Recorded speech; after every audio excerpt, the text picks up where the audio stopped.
So instead of using the word Anthropocene, an alternative is Homogenocene. The problem with Anthropocene is that it implicates all humans on the planet, even the Inuit in the Arctic Circle.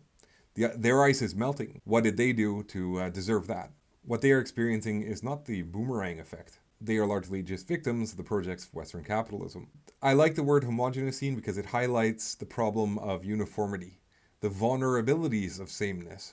From an ecological perspective, monocropping is a disorder rather than a sense of order.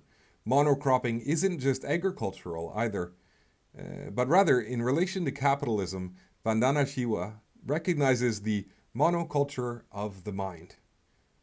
Meanwhile, anthropologist Michael Dove calls the logos of Green Revolution Monsanto-style farming practices systematism, and applauds instead indigenous agricultures, which he calls randomization. Randomization is the undoing of vulnerable homogeneities. So the indigenous agricultures that Dove focuses on are in part augural practices on the island of Borneo, Indonesia. Augural cultures are, for example, reading the signs of birds, or the signs from stars or insects, or even dream auguries, seeking the groundhog's shadow. Auguries were once so ubiquitous in Europe that we got the word augural address from occasions when a leader would announce their interpretations of natural phenomenon and current events. Dove didn't know this at the time, but the island of Borneo, where he was doing his research on the heterogeneity of cultures and agriculture, would become the most monocultural plantation island in the world. Borneo now supplies the world with over 50% of palm oil, and chances are you've probably had some yourself this week.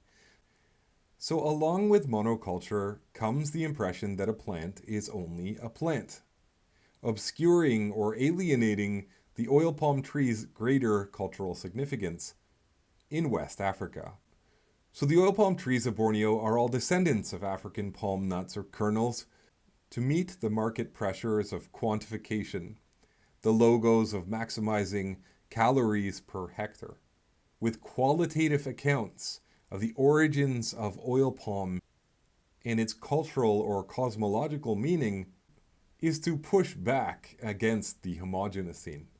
It seems almost subversive to recall its relations to the Yoruban origin story, where cultural heroes Ifa and Ishu obtain the first oil palm nuts in order to restore humanity's relationship to the gods. So there's Ifa and Eshu. Ifa wants order. Ifa upholds the hierarchy as it is defined by the gods. Eshu, on the other hand, is seen as complementary to fate itself, fate being destiny or divine order. Because it is only Eshu who can contort the linearity of destiny through trickery, or in one story, through getting the gods drunk. Recalling that a plant is not merely a commodity in a relationship of exchange value with other commodities has anarchic and restorative undertones. Ifa is for order, the Homogenocene of monocultural thinking above all else. So in Indonesia, the word order has a special significance. So in 1965, the US backed the coup of communist-tolerant President Sukarno, ushering in the New Order regime. The New Order was founded on the brutal elimination of 600,000 or more supposed communists, many of whom were just ethnically Chinese. So once the Indonesian communists were out of the way, the country opened for speculation and foreign direct investment.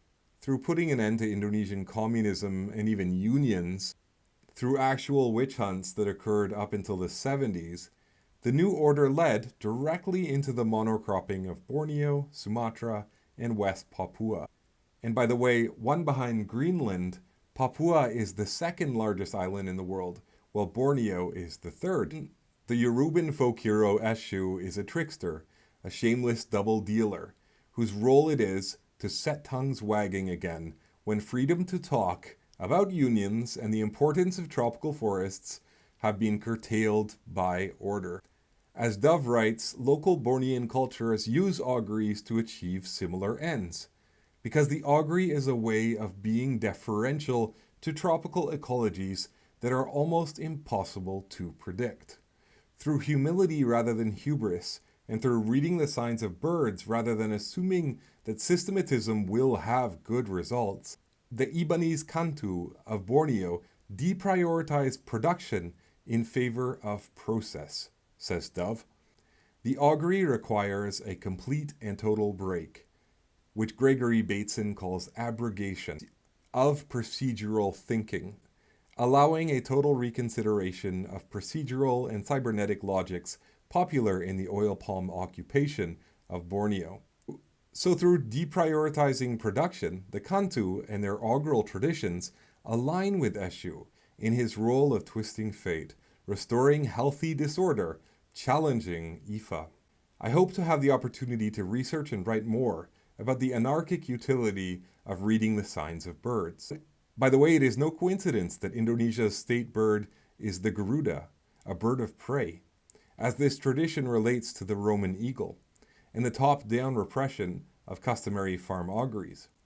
By the way, it is no coincidence that Indonesia's state bird is a large bird of prey, the Garuda eagle, as this tradition relates to the Roman eagle, and of course the American eagle, the top-down repression of customary farming auguries.